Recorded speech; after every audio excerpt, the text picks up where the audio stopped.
What is up, everybody? Welcome to the stream. We are going to have a great time tonight. We have an awesome guest who needs our help. And I thought we were talking about this the other day, and I thought, what an absolutely perfect topic for us to do a live stream on, because I feel like this happens all the time where someone is going to ask you a question about what kind of a gun they need. And I almost like, whenever someone asks me this question, I actually get all excited because I'm like, hey, I can help you with this. I know the answer to your question, or I can at least kind of help guide you a little bit. So, super exciting to be able to help someone make a gun purchase. We get to spend somebody else's money instead of our own money. All right, let's roll through the chat here. We've got several people in. Miles is here, always MC, big fan. He's got a great little channel too. Go check him out. Rose, I don't think I know Rose. Huh. Welcome, Rose. And 80% is still able to sell certain items without having to go through an FFL, serial number, case of the court. Not that would have ordered something. Oh, she must have been talking about something else. I don't know what that's about. Okay. Rose, are you still here? You want to help us out? What are you talking about? The concept. Okay, they're having an entirely other conversation. 19 OZ is about to shoot off to bed, but he wants to get a +1 for the 308 before he goes. Okay, good deal. I guess over in my thumbnail, it probably kind of said what we were going to be talking about. And Mr. Del Pogue is here. What is up? And the Atom Bomb is new here. Welcome to the show. All right, so before we bring in our guest, I need a couple things to tell you. Number one, thank you all of you guys who are here who have joined from the last couple of days.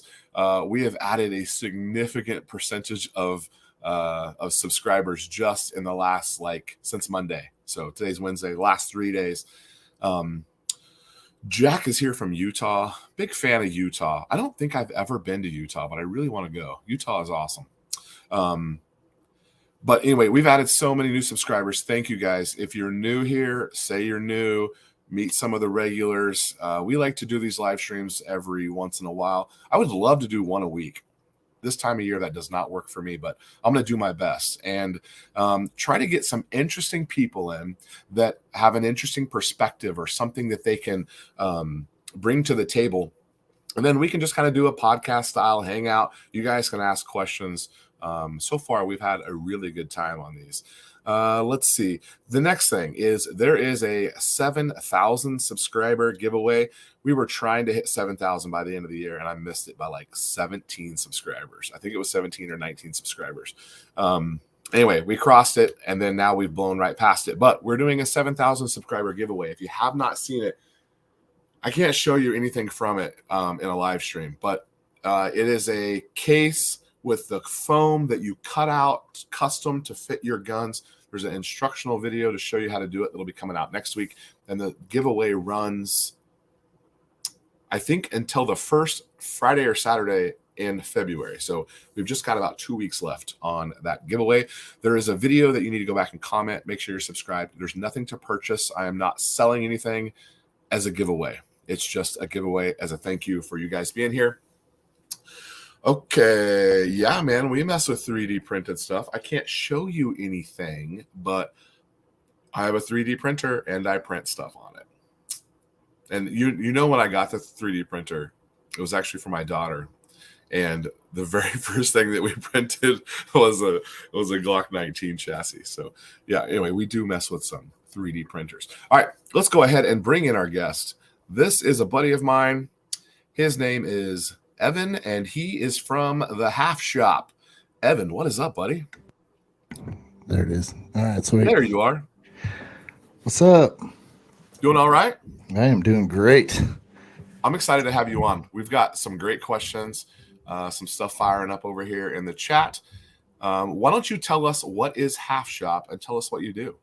So Half Shop, what we do is we create custom apparel.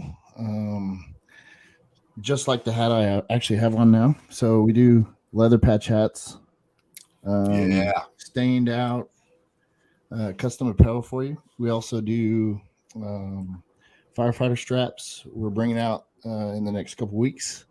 We're bringing out some guitar straps in the next Oh, couple months. So, yeah, we just do some custom leather work. That's what we all do. handmade, original Handmade, hand ideas. tooled. We also do leather cut stuff as well, or laser cut stuff as well. So we do a lot of leather stuff, and then every once in a while we throw in some metal and we throw in some wood stuff too. So Oh, nice. we're kind of jack of all trades and master of nothing. So you've got an Instagram that you're pretty active on. I do have an Instagram, so if you guys want to check me out, my Instagram is called Half Shop Store. It is on Half Shop Instagram. Store. Half Shop Store is on Instagram. You can also check me out on TikTok, Half Shop on TikTok, and then you can check me out on Facebook as well, Half Shop Store on Facebook. So, and are you doing anything on YouTube? I am not doing anything on YouTube. I actually have done some stuff. So if you check out my Half Shop on YouTube, it's not store, it's just Half Shop on YouTube.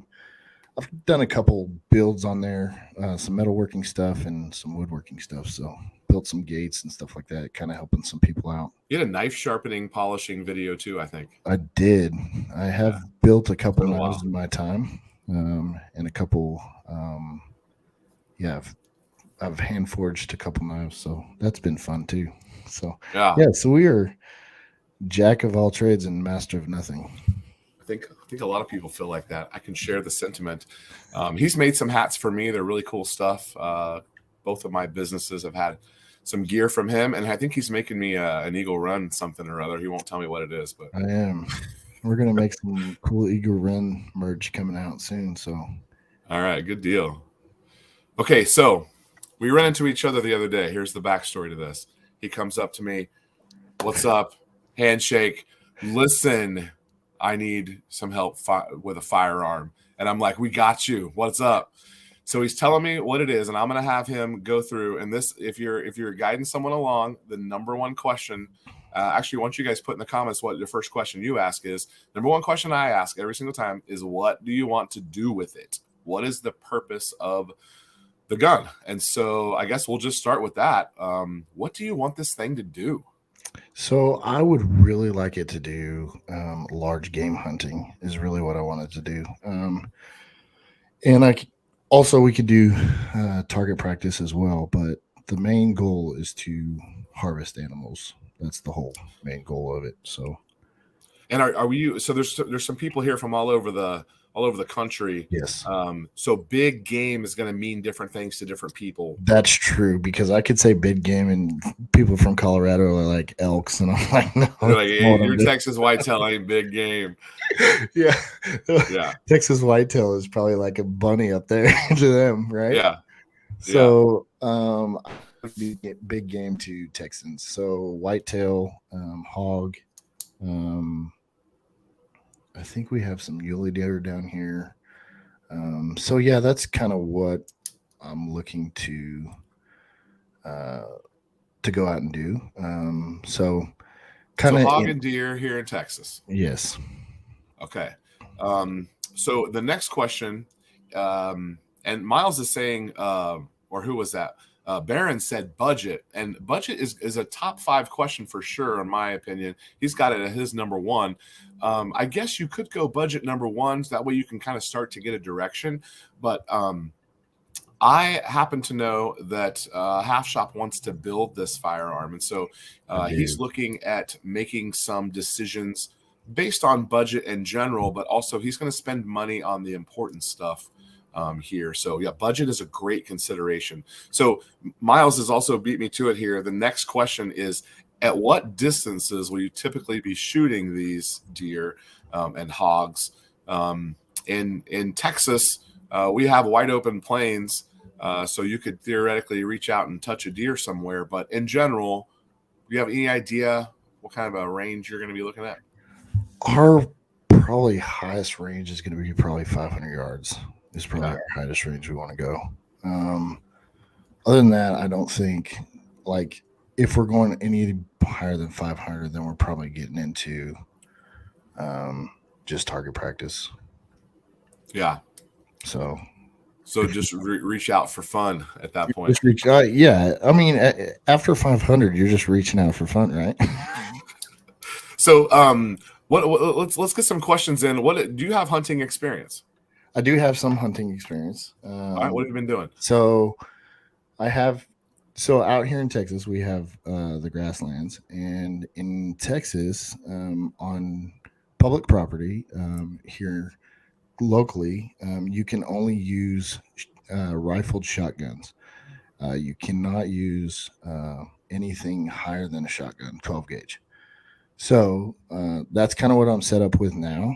Okay. And so your range is, well, with your shotguns, you and rifled shotguns, you could reach out and touch some stuff, but I want to go a little bit farther. So that's what I've been doing lately. And So you've shot like a slug, like a rifled slug out of a shotgun. Yeah. What I don't know that I've ever actually. I don't know that I've shot those before, but probably like inside of 50 yards. I want. Do they actually group at 100 yards? Are they accurate? Yeah, they'll group at 100 yards. Yeah. Interesting. They're fun, but it feels like it's going to blow your arm off. Yeah, you know that when you get the slugs and the buckshot going out of the 12 gauge, you ain't It's messing a around. totally different ball game. So Yeah, I want to tone that down a little bit. And yeah, I would like to do where I'm shooting distances. Yeah. okay. So let's see here. Baron says he's always wanted to hunt a nilgai. Did you know that's how you say that? Nilgai? What's that? Nilgai. Nilgai.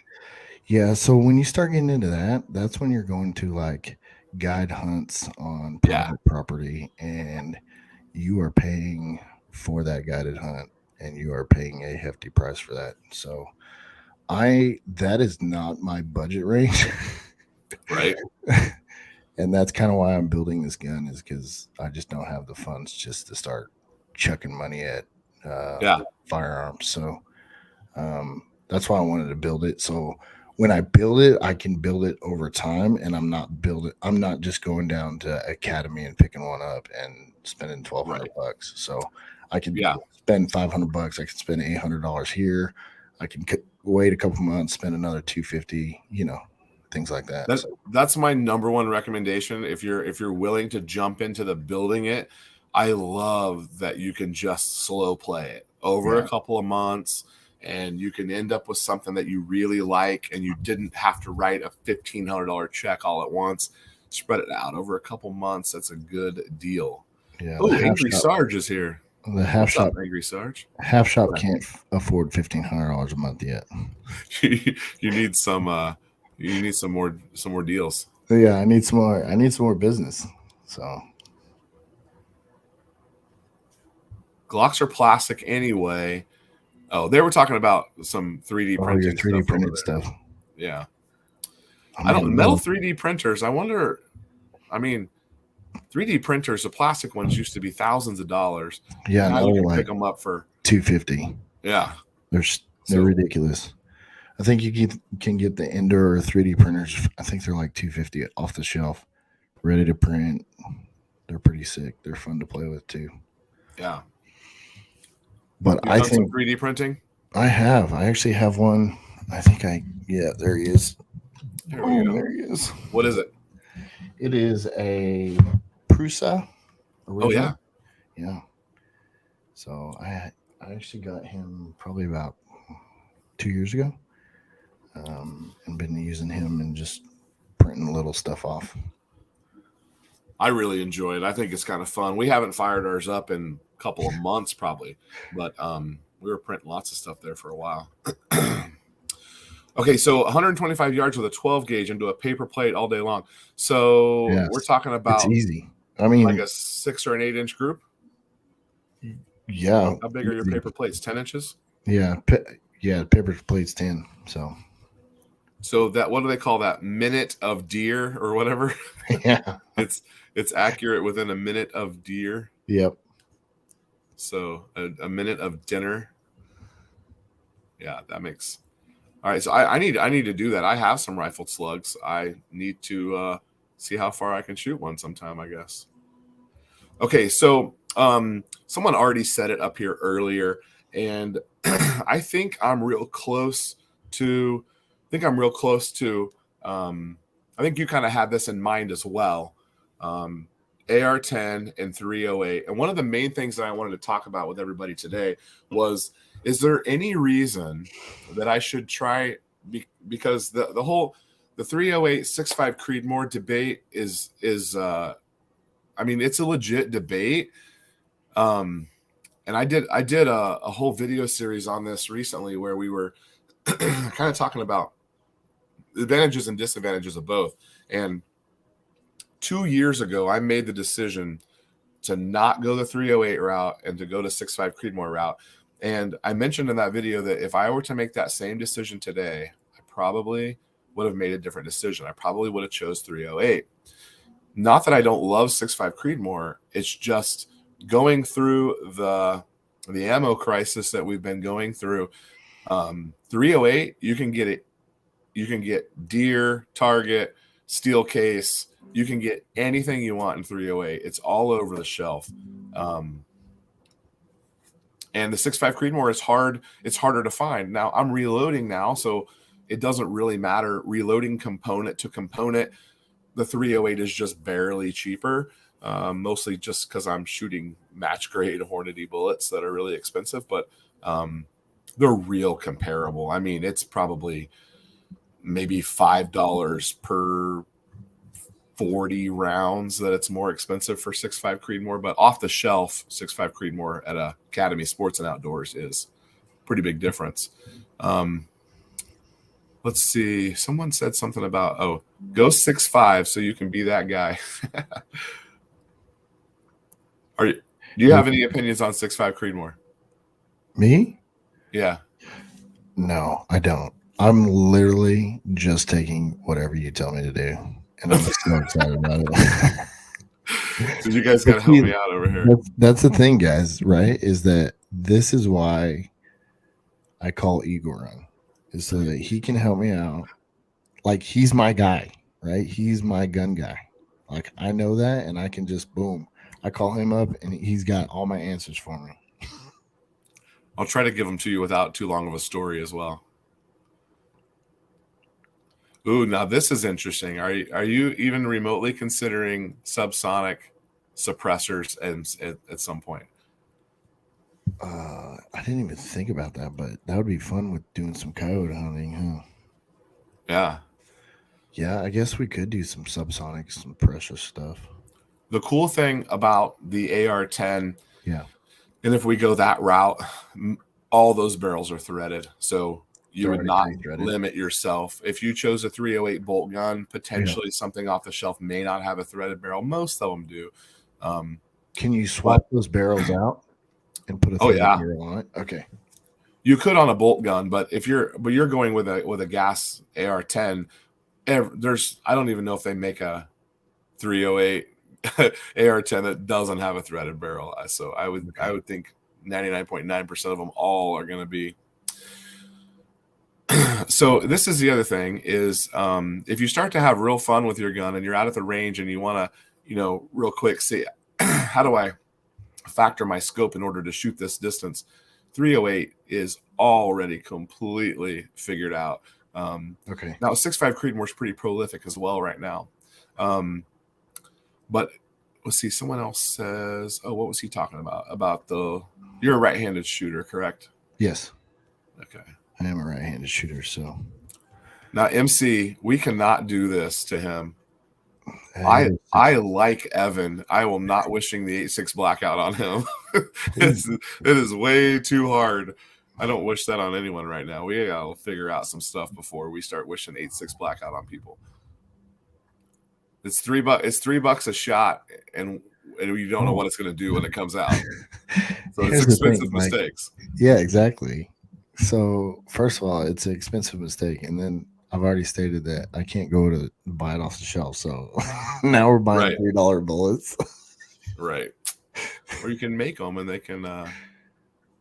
But then see, here we go again. Then I have to come to your house, which that's just a beautiful thing. So I have to come to your house Yeah, and then we have to make them. So right. So here's the other thing. Before I've kind of already had in my mind 308 okay. AR-10. I think that's what most people are going to be thinking. But here's what I wanted to bring up to people. Is there any reason that I should suggest to him stay in the AR-15 platform and go to a 6.5 Grendel? That's a consideration. Okay. So we're going to see if anyone's got any ideas for the 6.5 Grendel. My 2 cents: high BC, high velocity, heavy bullet, in that order. Okay.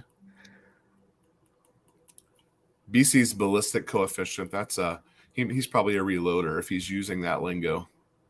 Not a first gun build for the 8.6 Blackout, for sure. Ooh, Vanessa Kitty is here. What's up, Vanessa Kitty? Let's see. Angry Sarge, after years of running with standard ambi parts. Okay, the wrong way. Maybe Sarge is left-handed. See, here's the thing. I just got a Grendel, and I love my Grendel. It's so fun to shoot, and it's the AR-15, so it's a little bit lighter. Okay.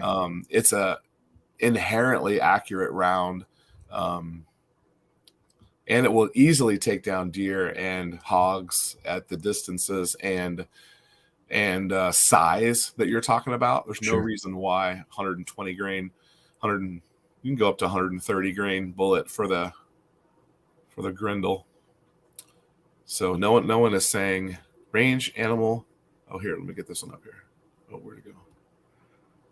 Range animal distance playing the Grendel versus 308. Okay, so MC, I guess let's clarify, in which way do you think those play into each other?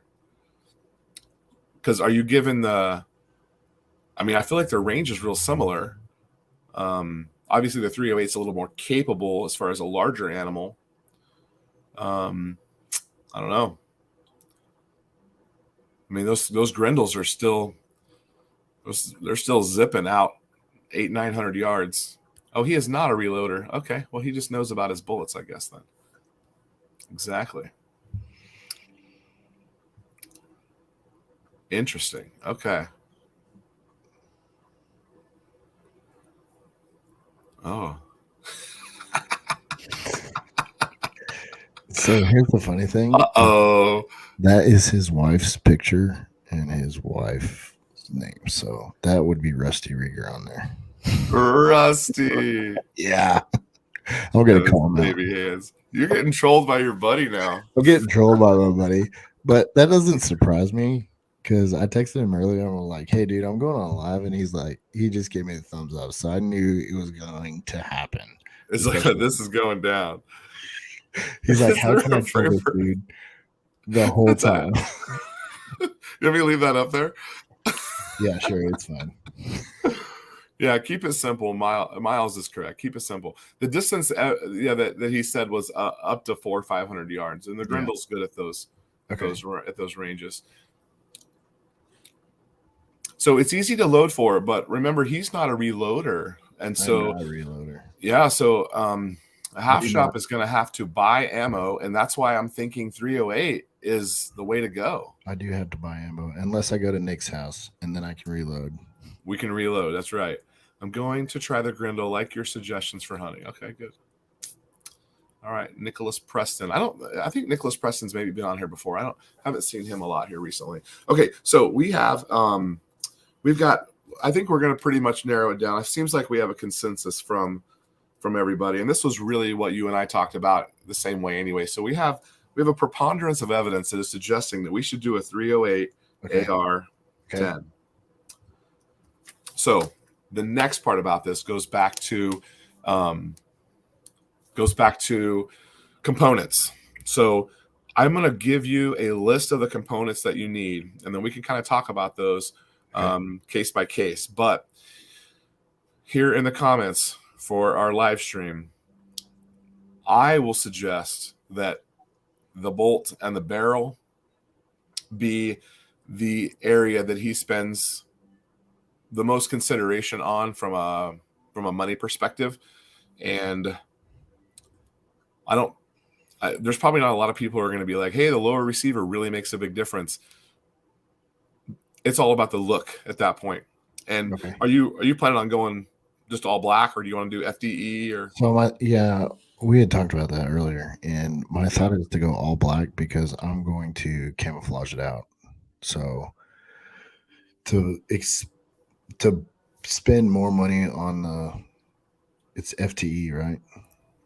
Yeah, that's that cool tan color. Yeah, to spend more money on that, it's just not worth it because I'm gonna camouflage it out anyway. So yeah.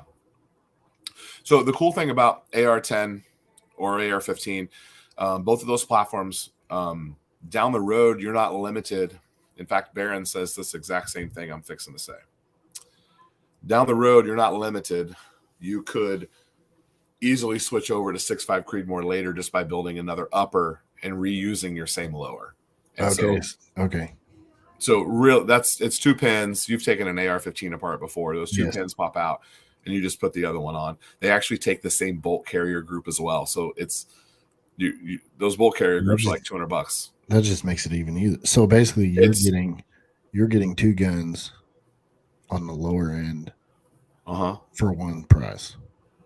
Yeah, and then down the road, you want to go 8.6 blackout. You just use that same lower and make a new upper. So now we're getting 3 guns for one lower. You have infinite guns for one lower. That's fantastic. Yeah, so you just keep going uppers. You get a lower you like, spend some money on a trigger, like all that kind of stuff. Get that the way you like it, and then you just start swapping out different ones. Oh, Bending Ballistics is here. Bending Ballistics is a nationally recognized PRS shooter, long range PRS shooter. Okay, so what is long range for him? He will say long range is anything over 1,000 yards. Okay. But PRS shooting isn't necessarily about long range. It's more about finding your different distances. I missed our buddy Carl. This is okay. Did you see the video where I broke that guy's gun? It was Carl's gun. Oh, no, but you had talked about it. You had talked about when we were talking about doing this gun. And so it was, I'm sorry, Carl. I'm sorry for my friend. He still likes me so far. I'm trying to fix everything for him. I mean, he's so far a very nice trooper. Upper optics trigger. Yeah, I agree. Okay. I agree. Now, I believe I don't know if he currently does, but at one point he was competitive shooting with the 6.5 Creedmoor. I think he's liking some of the 6mm stuff now, but Bending Ballistics, that won't work for Evan because he's got to buy it off the shelf. And so we're just kind of thinking about 308. Keep it simple.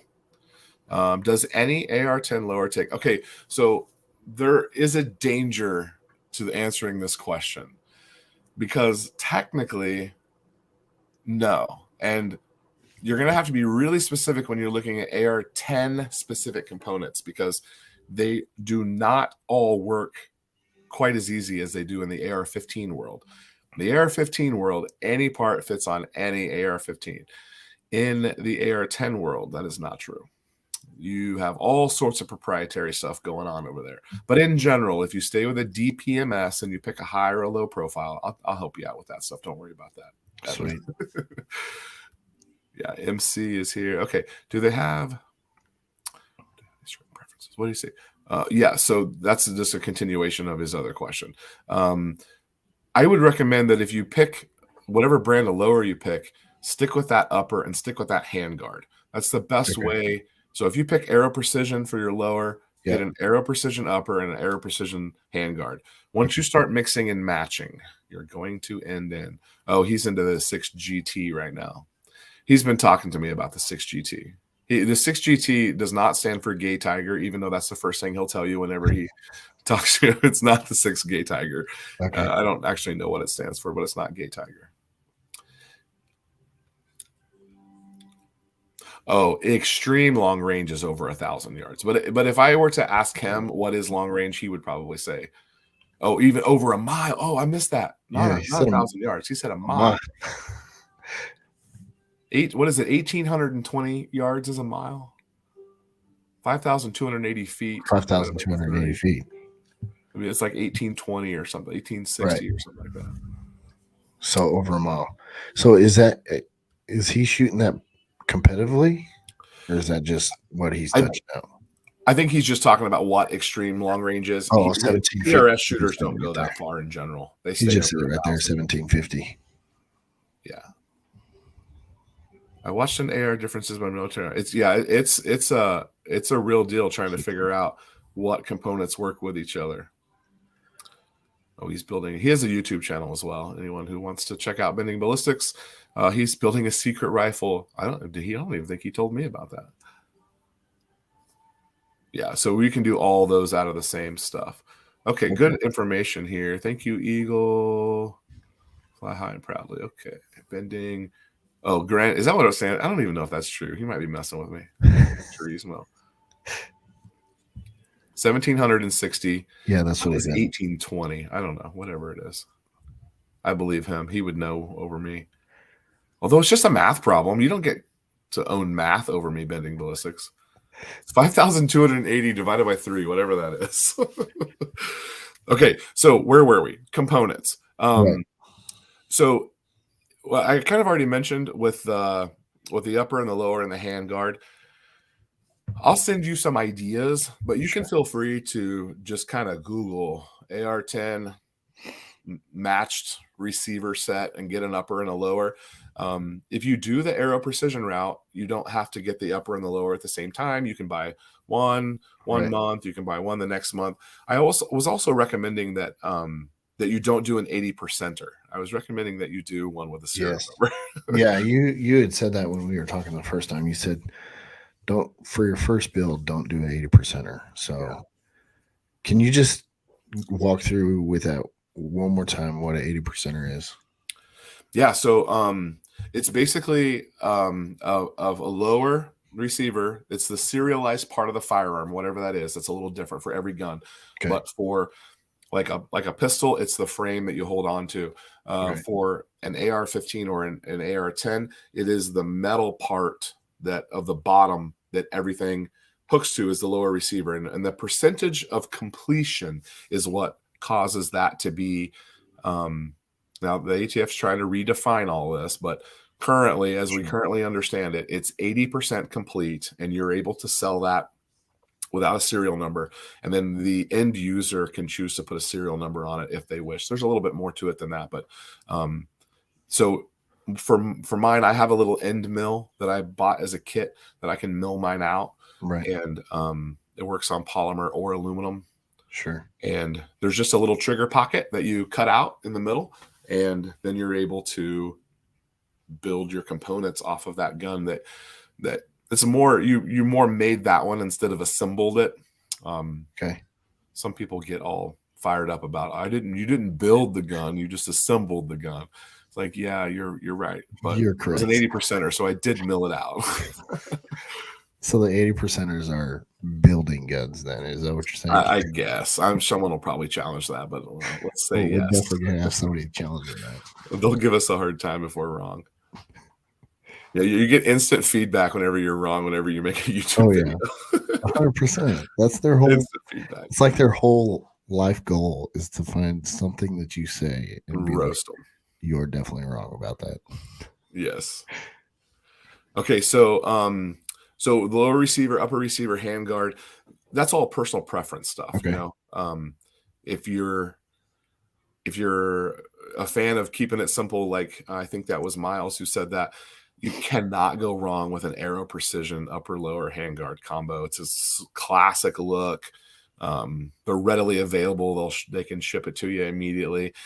Some of the gun shops even carry Aero lowers. They're in the prolific category. Okay. They have a great warranty. I'm trying to warranty something through them right now. Thanks, Carl.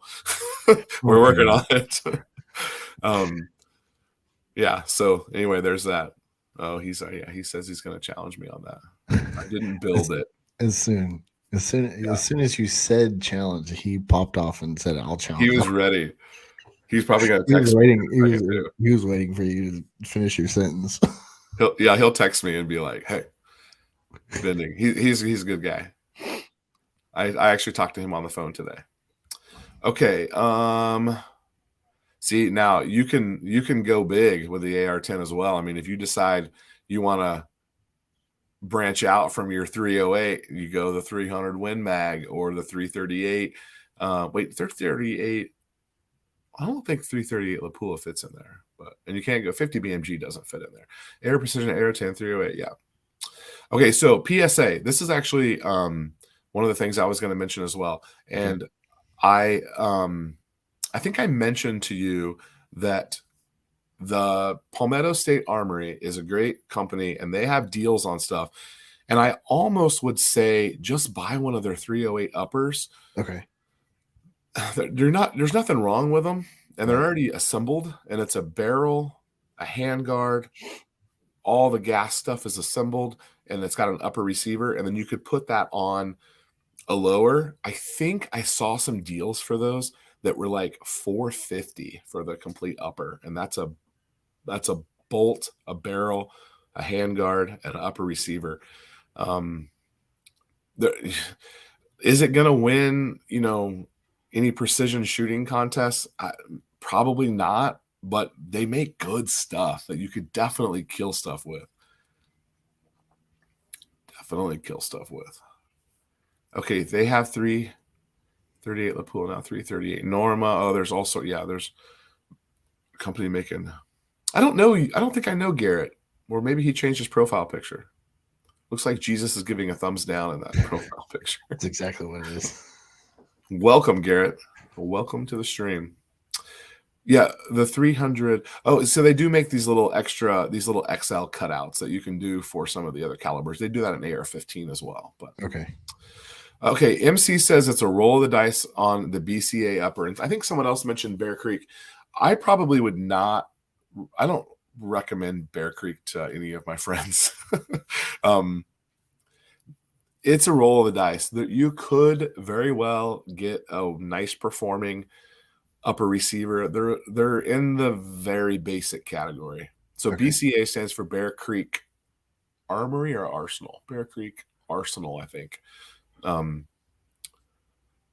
He's given the thumbs down as to YouTube specifically. Okay, yes. So I've had some Bear Creek stuff. Not really very happy with it. I agree. It's just not worth. It's risky. Don't recommend that to your friends. Is it risky because it's just not reliable? So reliability, yeah. Why is it risky? Because the build quality is not necessarily there. Also, the components, like he says, sometimes you're going to get one and it'll shoot really well. I mean, there's a guy with a 6.5 Grendel that he got from Bear Creek that's making videos all the time about how accurate this thing is. And then you'll have another guy in the next video on the same exact upper, and he's like, "This thing is trash. It won't group for nothing." I had a Bear Creek upper in 223 Wild that was I never even shot it to 100 yards because it was a 10-inch group at 50 yards. Wow. That's absolutely awful. I mean, that's like something serious. There's something wrong with the rifling bad. Right. And again, people who have BCAs, I'm not necessarily hating on it. They can serve a purpose. Sure. MC also, I think he's also a reloader, so he might want to try to. Yeah, quality control's terrible. Yeah, risk it for the biscuit. Well, I mean, it's probably saving $100 realistically. So I don't know that it. How's Smith & Wesson's AR-10? Man, somebody what's quality control?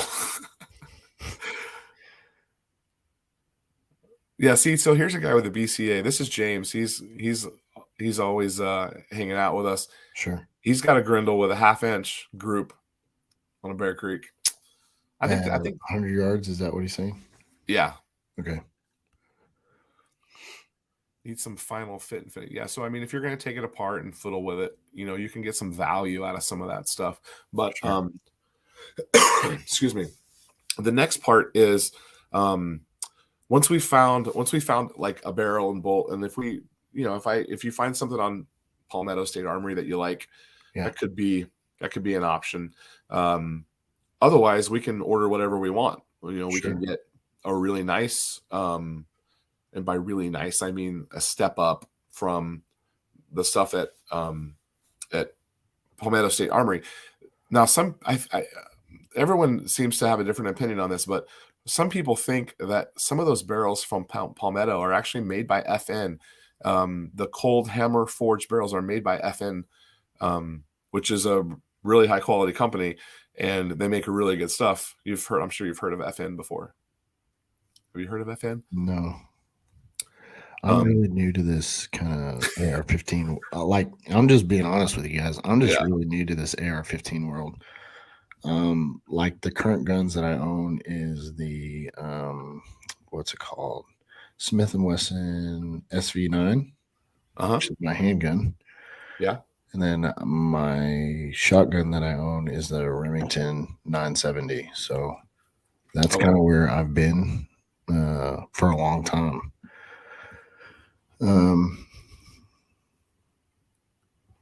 So I've been made 5.56. BCA has hammer forged barrels now also. So there's some people think that the cold hammer forged barrels are a little bit more accurate, and that could be true. I think a lot of it has to do with rifling and all that sort of stuff. But if we go ahead, I said it's the tooling of the barrel, right? Yeah. That's how they hammer out the down the middle, the rifling of the barrel. Yeah. So, someone else had Bending Ballistics had another suggestion. There's a company called Anderson Precision that makes decent stuff above Bear Creek, probably on par with Palmetto State Armory. Okay.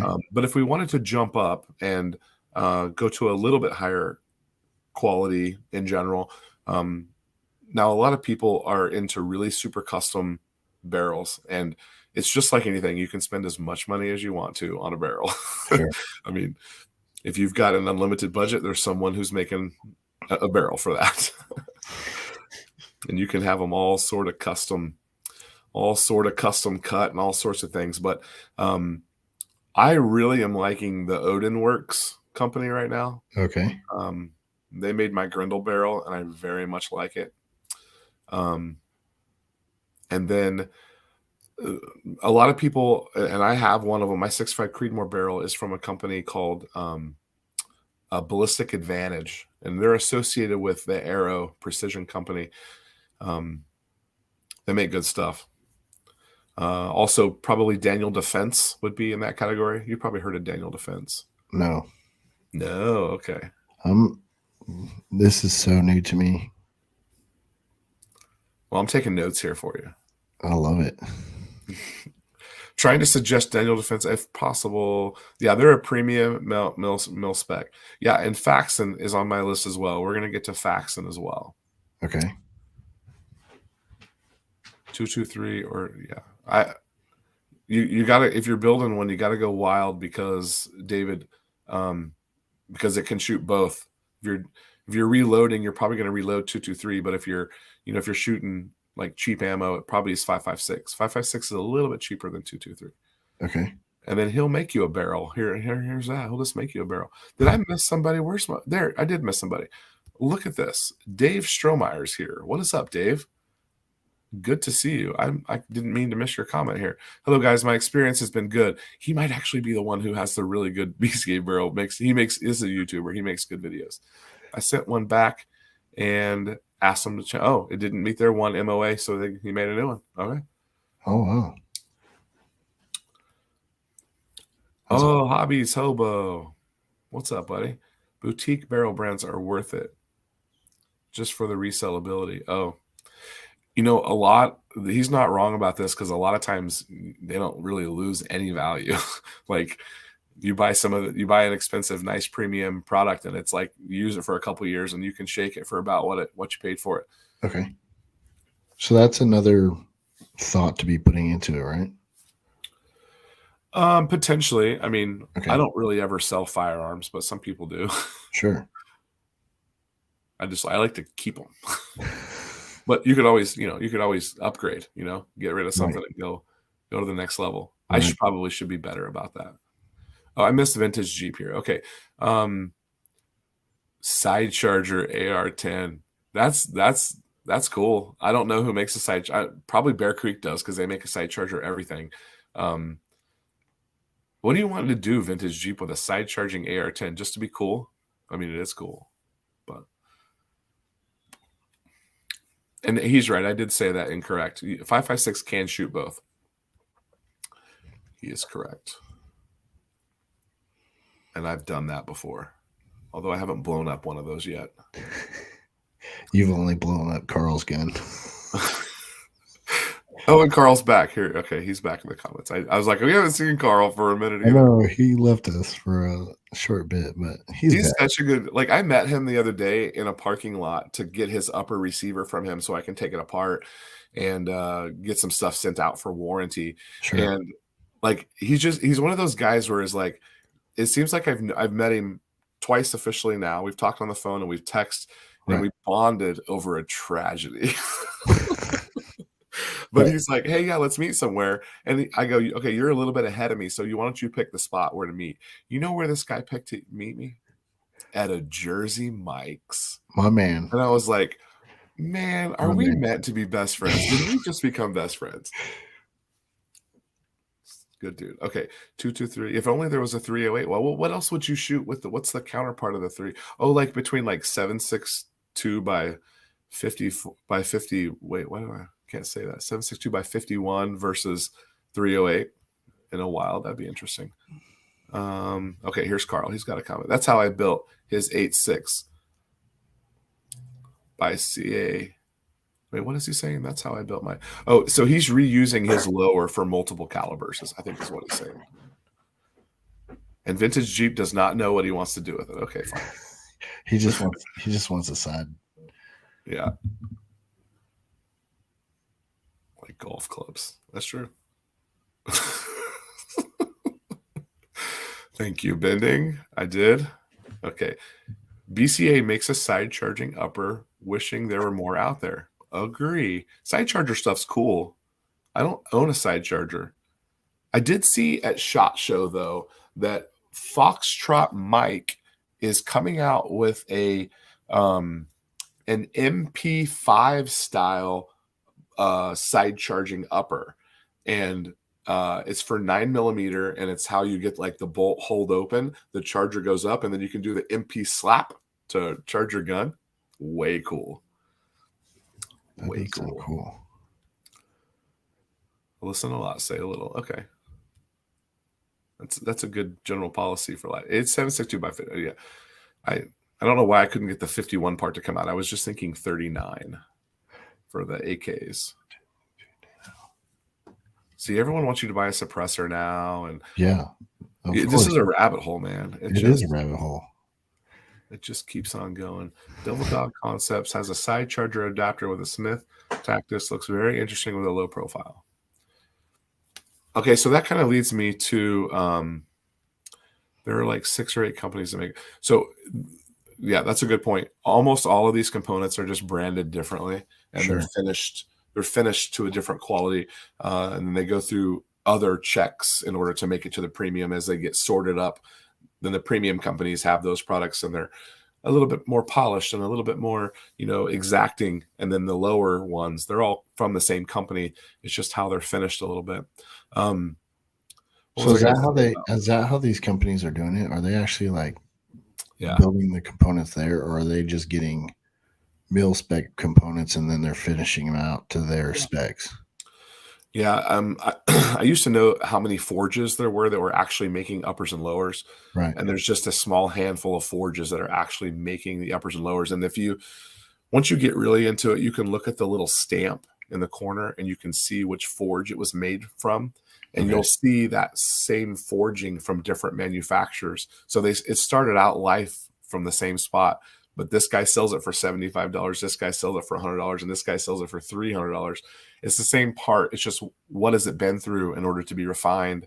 Sure. I think there's a lot of industries that are kind of like that. Sure. Okay, so this is kind of getting me to the next thing, because we talked about being able to have the flexibility with different uppers and lowers down the road, which I think is cool just to have that flexibility. So after that, do we do so as since Half Shop is not a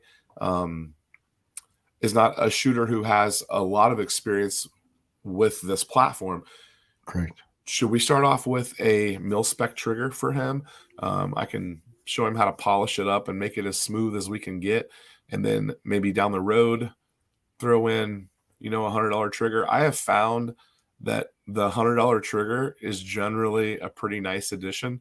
I used to think that mil spec with a polished job was the way to go because it was cheap and it was free, and you just polish them up and bend the spring a little bit, and you're ready to rock and roll again. Yeah, it makes it nice, now, nicer than the gritty. Does that make it like? Then are you setting it to? Because I know, like on my pistol, I've set my trigger to a certain poundage, right? Does that make it? Are you speccing it out to a certain poundage that you're speccing that out to, or are you just doing mil spec, polishing it up, pulling the spring out, and you're ready to rock and roll, and it just is what it is? When you take it right out of the box, they're pretty heavy. They could be 5 to 7 pounds, pretty heavy trigger. Right. But when you do a little trigger job to it, just like a real minor trigger job, I bend the spring a little bit to take a little bit of weight off. Sure. So you don't mess with reliability too much, because you want a good, strong hammer strike on especially AR-15. The nicer 308 ammo doesn't really require as hard of a hammer strike, but you can get away with a lighter trigger pull. But the hard part is to get the trigger pull lighter and not lighten up that hammer strike. Okay. You still want a full power hammer strike, especially if you're shooting like steel case, cheaper ammo.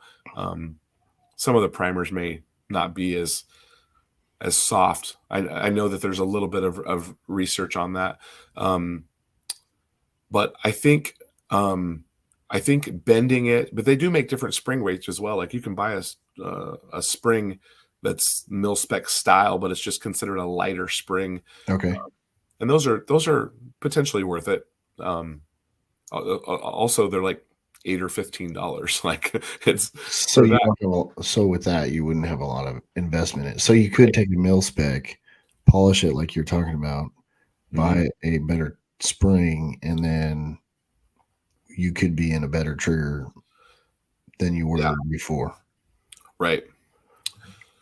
Yeah. And it's when you're first shooting, you probably won't mind some of the things that are coming from that mil spec trigger. Yeah. And then once you like have a little bit more experience with it, you'll realize that it doesn't break exactly the same every single time.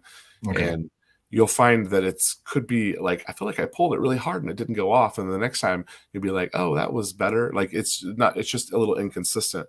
And they make some really great triggers that are it just makes it so enjoyable to shoot. I have one from Trigger Tech that is on my 6.5 Grendel, and this trigger is like $250 just for the trigger.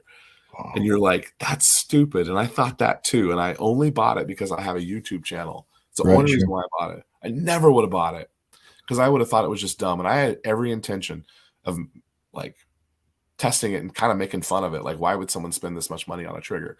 And then you shot it and you're like, not anymore. No, I can't go back. No, I'm bougie trigger only now. You're only a bougie trigger now. Yeah. Okay, so what is Atom Bomb saying here? I must have missed something. I'm telling you, enhanced firing pin. I wonder what. I wonder in the 308 how much of an issue that is, because there is some. Start with okay. So here's some people talking about triggers. I guess we missed some of this. Oh, these guys are talking about how many people are making stuff. Very few, very few. I have a CMC trigger that I absolutely love, and I bought it on sale from a gun shop for 40% off, and it came with an upper or the lower parts kit, and I bought it for like, I think it was like $60 or $70, and I bought 2 of them, and they had 2 or 3 more, and one of my regrets in life was not buying all of them. It's a heck of a trigger for They Okay. sell for like 120. Heck of a trigger for $100. See, and they're in Fort Worth, Texas as well. Okay. CMC.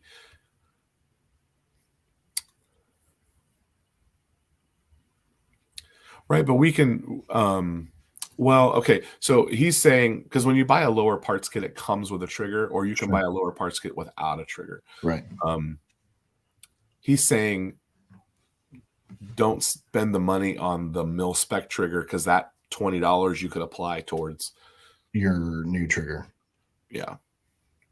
I have an extra Davidson defense trigger that's currently not spoken for, and I very well may donate that to your project here. That might be a little perk. It currently doesn't have anywhere to go, and I don't have another build coming that doesn't have a trigger assigned to it. Cartridge drop in like Trigger Tech. Yeah, that's the one. Mine is a Trigger Tech Diamond competition. What do they call it? Trigger Tech Diamond competition short 2-stage trigger. I think it's called a short reset 2-stage trigger. Okay. And it is so nice. Okay, Trigger Tech. Yeah, he's saying all the good brands here. I like Trigger Tech. Although Timney came out, I think Timney has a new trigger at SHOT Show this week. Enhanced firing pin. So is this one a little bit longer, Atom Bomb? Is it the one that's a little bit longer of a firing pin? We probably would just run with the Aero BCG or Palmetto State one that comes with our upper. It's probably what we'd go with. What's this guy saying? Not sure. Oh, he's talking to somebody else. Okay. Q. Okay. So Q, this company called Q, they make a trigger and it's called the world's best trigger. That's the name of it. And I believe that it is the most expensive trigger that I've seen. It's $350. Holy buckets. And apparently it's worth it because I have heard a couple people who have it, and these are people who have like the trigger text like what I have, and they're saying that this is worth it, and it makes me so fascinated. And if I weren't 15 projects deep over here, I would order one. I will have one day. I mean, that's basically by the end of the year you're gonna have one because you're a trigger bougie person anyway. So yeah. I have a Davidson defense trigger. I think I'll donate to you. Okay, now this is a good suggestion as well. Geisley has those cassette ones, and they're a 2-stage trigger. Do we think he should get a 2-stage trigger though for what he wants to do? I mean, I like them for hunting, but not everybody does. Are you familiar with 2-stage, 1-stage triggers? Does that ring a bell for you? Learn me something. Well, you have what kind of a handgun did you say you had? SVG 9. Smith & Wesson. Okay, so when you can start to pull the trigger and it doesn't go off yet, and have you heard people talk about like the wall? Yep. So they call it stage that trigger. Have you been to like some gun training and they say stage your trigger and then fire? So that staging of the trigger, that's actually the first stage. So a 2-stage trigger has a little bit of I think it's called take up. A little bit of take up right there before you get to the part where you can feel that it's going to break. Oh, okay. So a 2-stage trigger is designed that way, where there's take up and then fire. Yeah. A 1-stage trigger has no take up, so you pull and it goes off. It's boom. And so people who are trying to do really accurate things typically like a single stage. Well, I'm sorry, like a 2-stage trigger. More hunting. I think like combat style trigger would be like a 1-stage trigger or a single stage trigger. Sure. At least that's how I. Yeah, because my SVG 9, it does have a 2-stage trigger. It's set up that way. Yeah. It's you can feel it kind of click into the second stage and then you can fire. And it's not going to go off until you push a little more. Yep. Vanessa is going to build something in Texas when she comes to. She's going to build something, I think is what she's saying. Make it bigger in Texas, Vanessa Kitty. Vanessa Kitty I see her all over live streams. I remember the first time she came on, I was like, no way, Vanessa Kitty is in my live stream. That's awesome. She's like famous. So Palmetto State Armory, we're back to Palmetto State Armory. They are doing amazing things right now. They're rebranding some triggers that are from other companies, and they're calling them Palmetto State Enhanced Polish Trigger, different models, and they're good, and they're a good price. Some of them are oh, he got one for, oh, he's not talking about the cassette ones. He's talking about the mil spec style ones. Yeah, I've seen those for like $30 and $50. They're good. Oh, I didn't know she lived in Fort Worth. That's awesome. I'm right by there. Did someone remake a Mauser broom handler with aluminum? Oh, David, I don't. The vintage firearm stuff, I don't know anything about. I meant to say Faxon earlier. I need to keep Faxon on my list for you as well. Faxon makes good stuff. Okay. Everybody likes the Elfman. I almost bought an Elfman, and then I went with the Trigger Tech. Oh, that's what it's called. He corrected me. It's not called the world's best trigger. It's called literally the best trigger ever made. He's right. I said it wrong. He's right. And they're like 300 yen. Wait, Fostech. Oh, Fostech has a 400, which I own. Nicholas Preston is a baller. That's awesome. I'm intrigued by this. I'm gonna have to go look these things up. Everybody likes Texas, Vanessa. Yeah, you can swap triggers in no time. I don't know. Have we confused you tonight, or do you feel a little bit more knowledgeable? I do feel a little bit more knowledgeable. Bending. He's trying to get me on the hook to get you a nicer trigger. He's always pushing buttons. He's so funny. It's great. So another thing you talked about is barrel length. Ooh. Right? Yeah. So that's a good question. I think there was a comment like way early in our thing that was talking about different barrels. But yeah, I don't know. So let's talk about it. I cannot recommend that you get anything under 16 inches. Okay. That's really hot right now in the industry. Do not go under 16 inches. I don't even want to talk about it. The pistols are making everybody crazy right now. I would stick 13.7 or longer. Okay, so he's talking about ballistically speaking, you need to be above 14 inches. And I'm saying you need to be above 16 inches because I'm not even going to begin to talk about pistol braces. There's no reason why you should not choose an 18 or a 20 inch barrel. I don't think you should choose a 16 inch barrel. I think you should probably choose an 18 or a 20. Okay. In general, the longer barrel, minute, more velocity. Sure. Minute, more accuracy. That's all very debatable. It depends on your ammo and what you're prioritizing. But yeah. Of course, Adam, we are definitely angry at the ATF right now. But I need to look up. Since I'm not familiar with 308 twist rates. I'm sure that they're like 7 or 8. Somebody help me out with 308 twist rates. He's going to probably need probably going to shoot 180 grain bullets. I think that 1 in 8 would be the way to go, but somebody might have a different opinion for us on 308. Okay. But an 18-inch barrel, a 20-inch barrel, I would choose one of those. Some of those 308s might be actually a 1 in 9 twist. I'm thinking now. 1 in 10 twist. Oh, somebody already saying? Yeah. Oh, Bending. He would know. 1 in 10. Okay. He has a vast amount of knowledge. He does. Yes. And he's very quick at typing. Okay, he's seeing he's going down to 178s. Okay. How much faster are the 170s and 180s versus the 190s, Bending? Are we looking at that much of a velocity difference? Because I don't think the 1 in 10 is for that. Wait, no, the 1 in 8 or 9 would be for the heavier stuff, right, David? Is that right? Twist rate is usually 9-10. Okay, that's what I thought. 8 would be, I think I was thinking 8 because I was looking at some 308 pistols back when I was looking at barrels. I think some of those you can get some twistier barrels for the shorter ones. Yeah, it's not much. It's 150 feet per second, so it's not much. So the 8, Negligible. 9, and 10, does that mean it's making 8 rotations inside the barrel? Or what does that mean? It depends on, it would depend on how long the barrel is Okay. to tell you how many rotations it makes. Okay. But yeah, but it's based on per inch, Okay. the number of rotations Okay.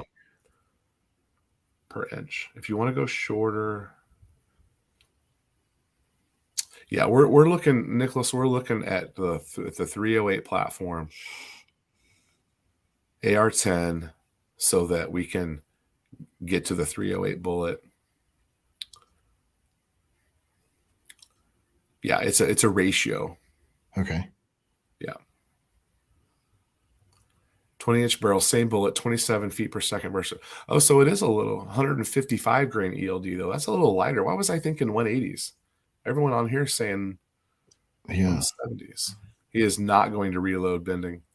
And I do not reload 308. I don't have anything to reload 308. Bending will make him reload 308. I am not reloading for you. I have learned my lesson. No one will shoot my bullets ever again. Yeah, he's buying off a shelf. 168s are the king of 308. Why was I thinking they were 180s? Man, I must be way off on my 308 bullet weights. Vanessa Kitty's a reloader, Evan. I see that.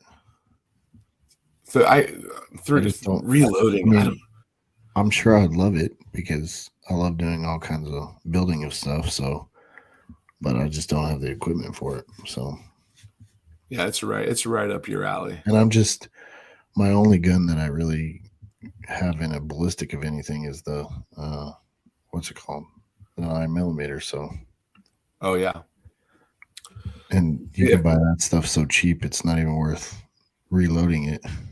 I've been thinking every time I see these deals come out on 9mm, I'm like, do I just buy a case? Because I mean, by the time you buy the brass, you buy the slug. I mean, and the grain.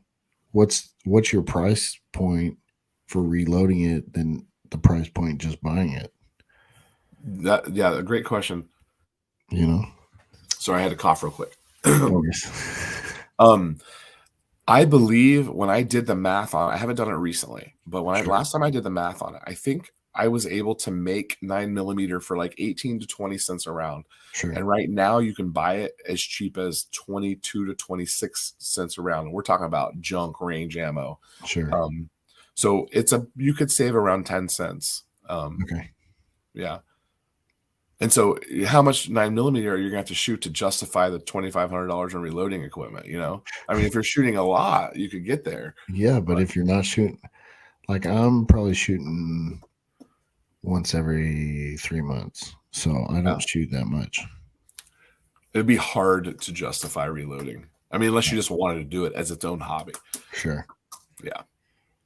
Everyone, pay attention to, wait, what is he saying? Yeah, pay attention to it. Reloading is simple. Just pay attention to your charges. Eagle Run. Yes, Adam, I had a spicy bullet. Yes, sir.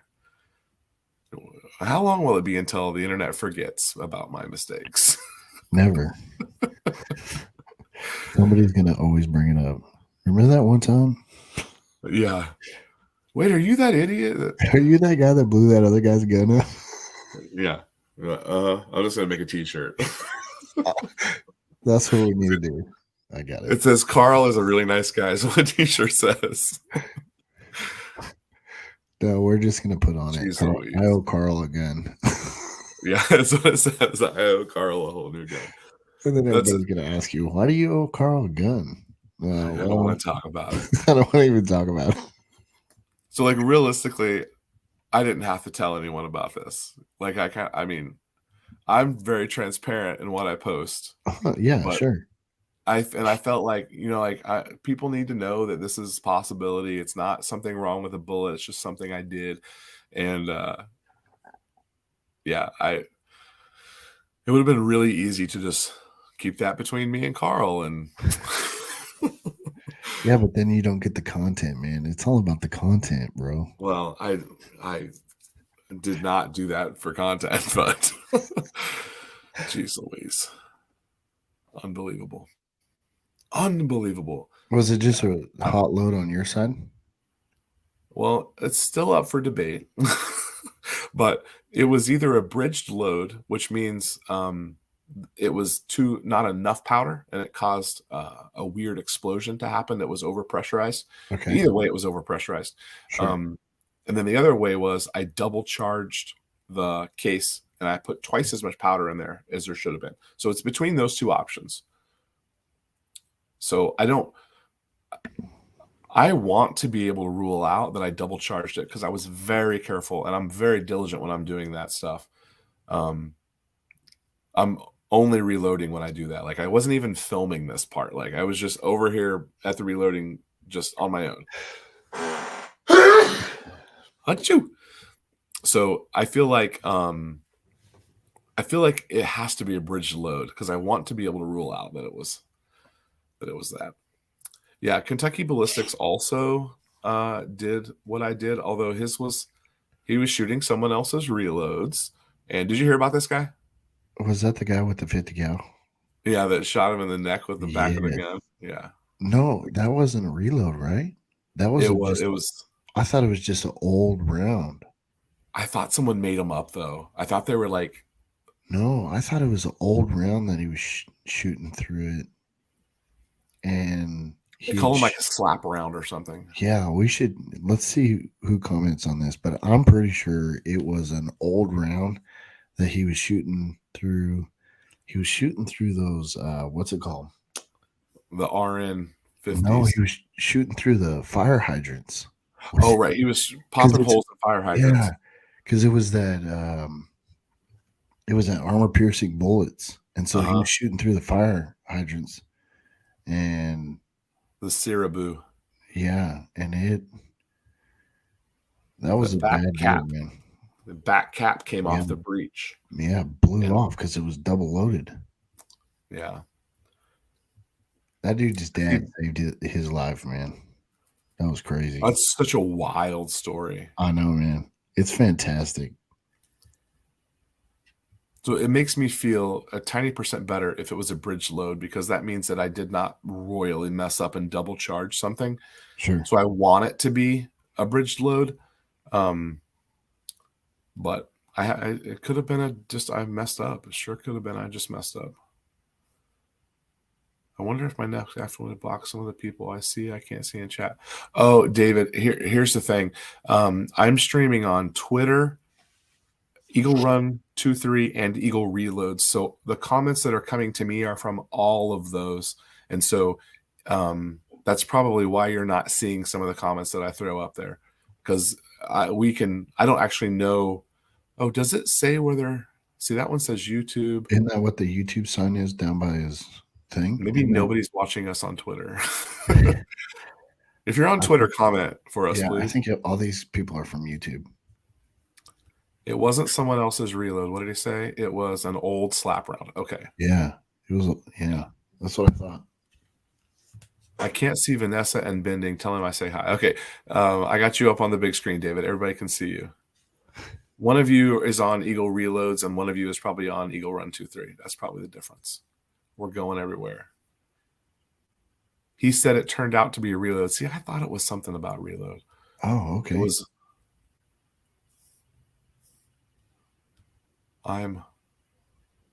Bending is on Eagle Reloads. Okay. Okay. I'm looking at the top 3. Oh, it's Musco Gucci. Well, he has a $400 trigger. So, Nicholas Preston, we need to be friends, Nicholas. I need to see what you're doing. If you got something cool, let's talk about it. He's so what are the top 308s that you're looking at that must go Gucci? Like, what are the fanciest ones? Reload channel.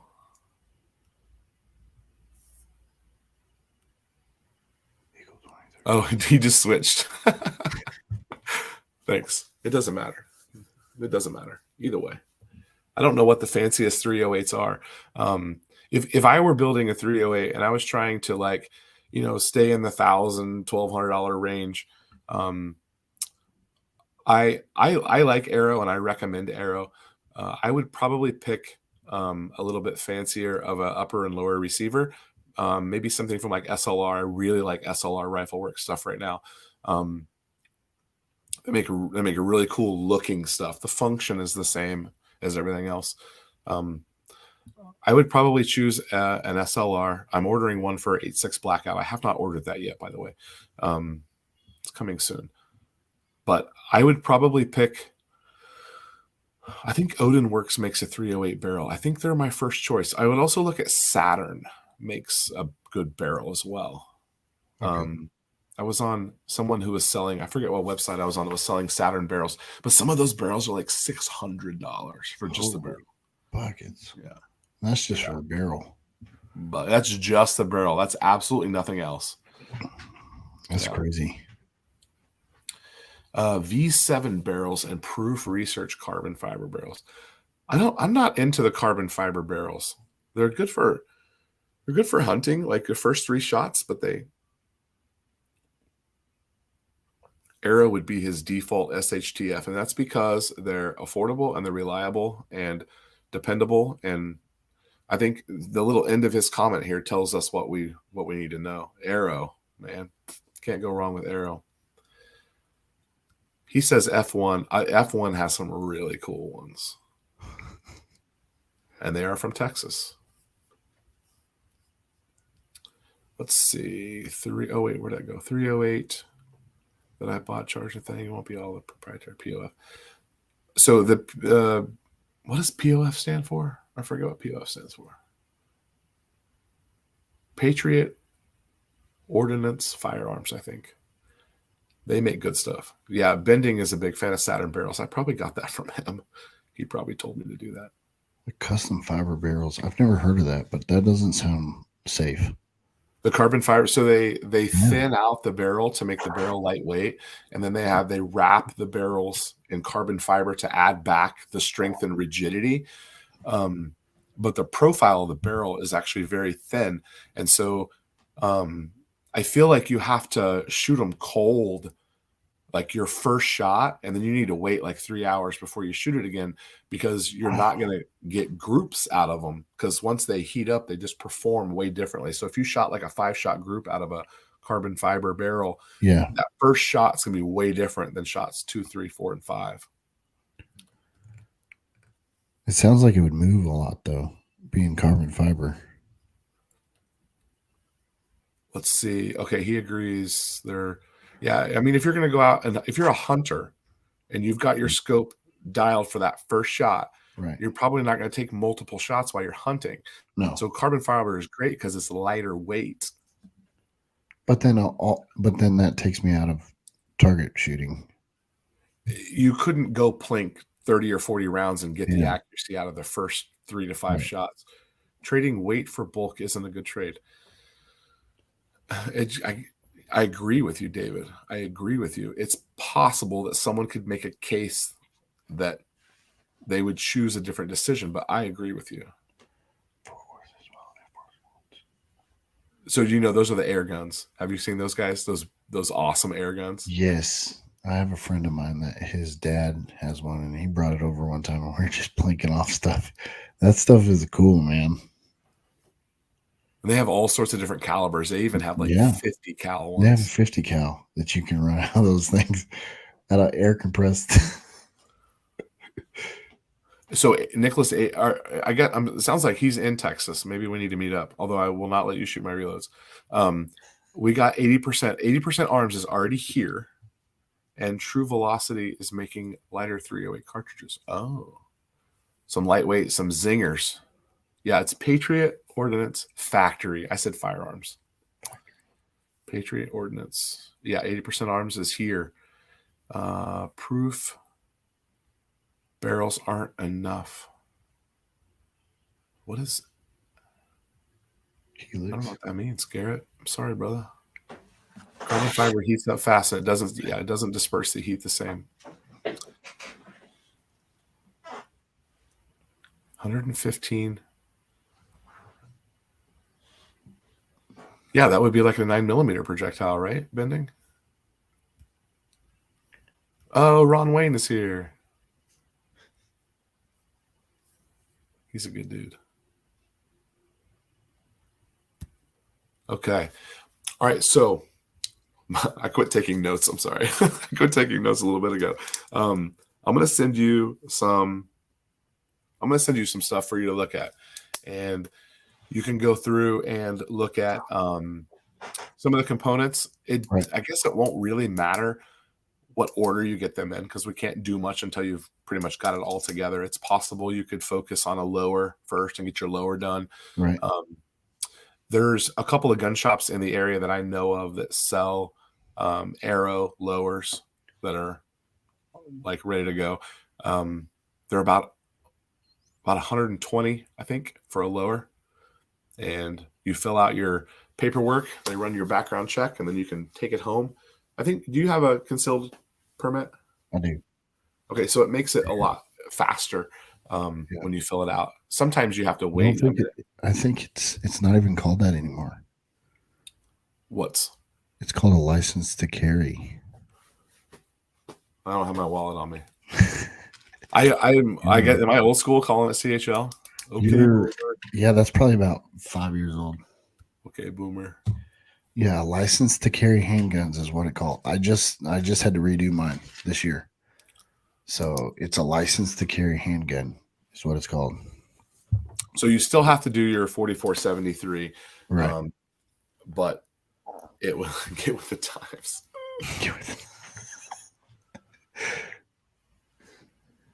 So I feel good. I feel good about myself now because you're teaching me all of these things, and I taught you something tonight. So that's fantastic.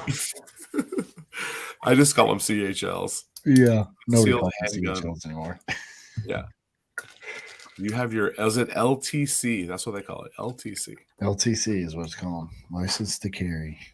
So you still fill out the same form, right? But I think it's just faster for you to, they run it through and you walk out the door. Sometimes they can hold you for like up to 15 minutes or something. I think if you don't have them, sometimes they take a minute longer. And then once you have your lower receiver, and some of these places even sell complete lowers, which is a whole nother thing we'll have to look at and see if you get one with a stock and stuff already on it. Right. But the lower receiver probably be the first spot to start.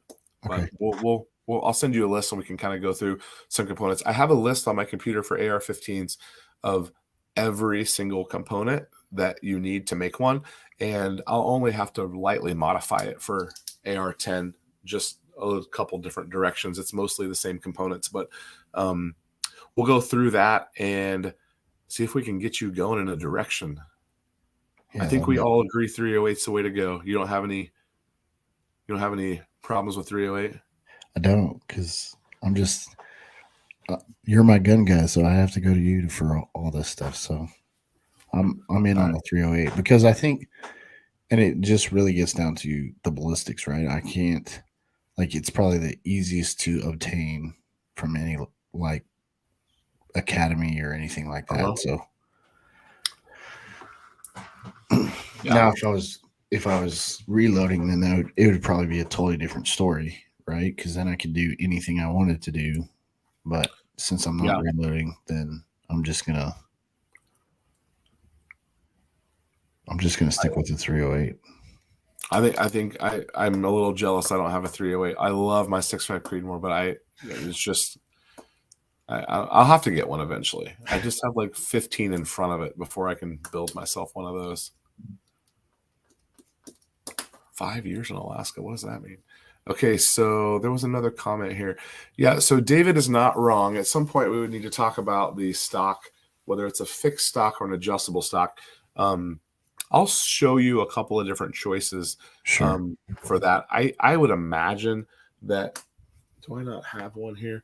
I do. This is not a pistol brace. This is just a stock. So these adjust, right? And you can adjust how, like, for your length of pull.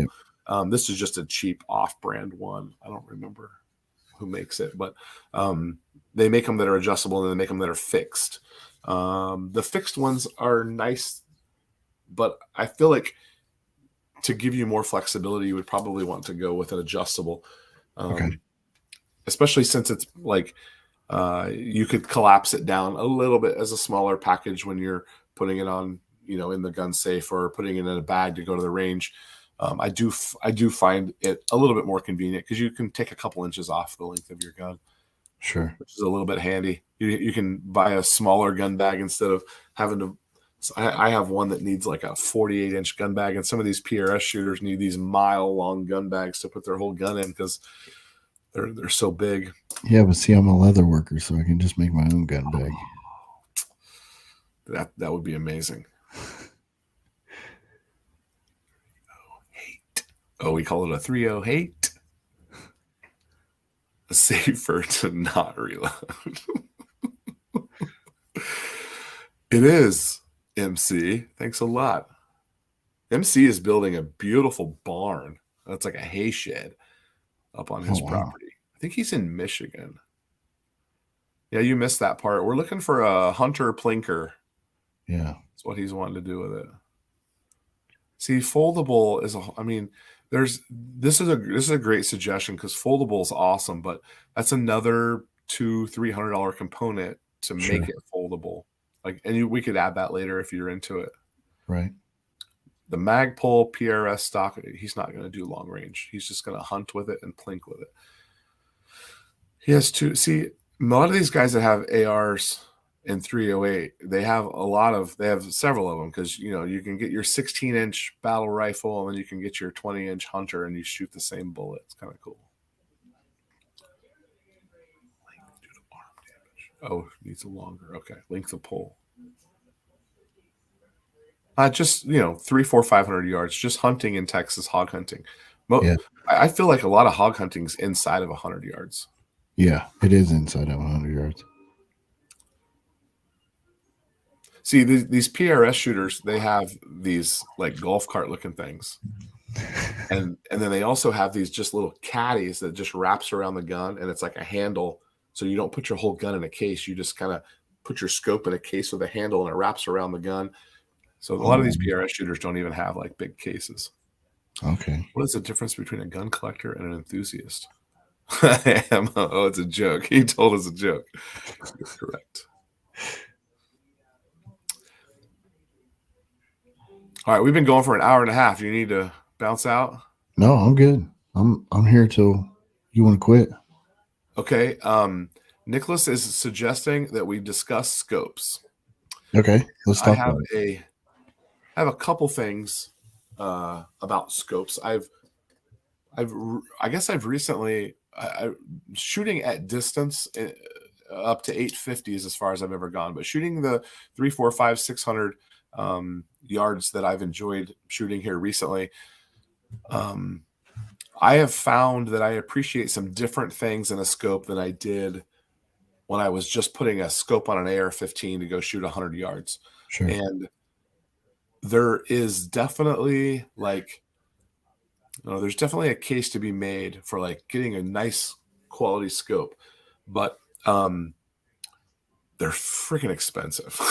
I mean, there's just no way around it. The scopes are expensive, and there's a lot of rules of thumb or thought that you should spend what on the gun the same that you spend on the scope, and 3 months salary for a wedding ring and those sorts of things that people say to justify how much stuff costs.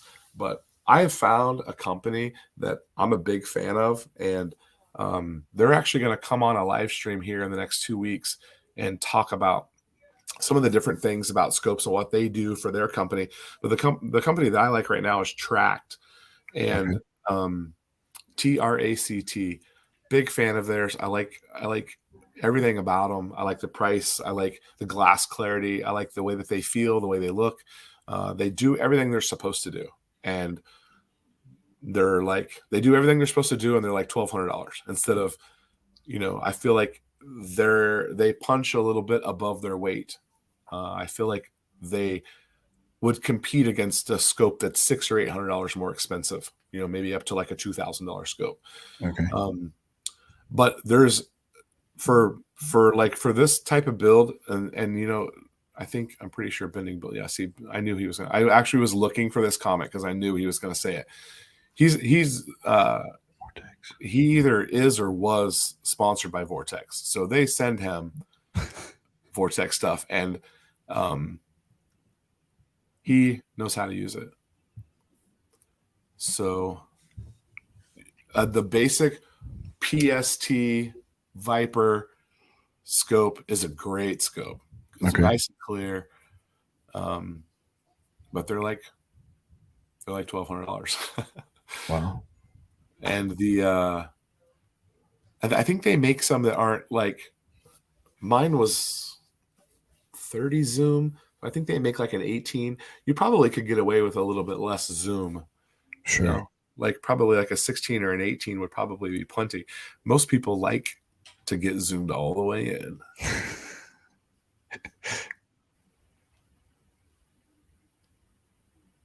USA up all night. I remember that back in the day.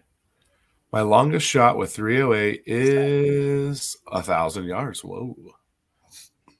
That's got to be like 30 or 40 inches of drop.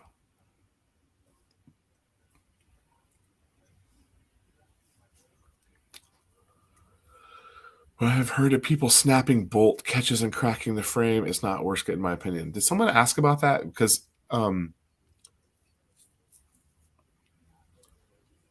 is it the dry firing that is the problem? I think the lore that I've heard about this, Baron, is when you have the upper receiver off and you let the hammer hit the slide when there's no BCG in there. That's what I've heard is the problem. Don't shoot it with the upper off. Vortex is a good budget option, and then they also have the Razor, which is their higher end version. Okay, but they're like $3,000. Holy buckets! And you can probably go up from there, right? Oh, yeah. There's Bender and Schmidt that are like $6,000, and well, we need to find out what kind of scope. That's what we should have asked. What kind of scope does Nicholas have? Yeah, he has a $450 trigger. So, what kind of scope do you have? Keep your eye away from it. You don't want a black eye. Just shoot your eye out. Thank you. Vortex Viper. And then he brings up a good point. I'm not really recommending anyone do MOA right now. I think everyone should do mill. That's the least boomer thing about me. I think everyone should do mill. So Athlon has a good scope. What's the difference between MOA and mill? It's the best way to describe that without using too many words is it's the difference between inches and imperial and metric. Okay.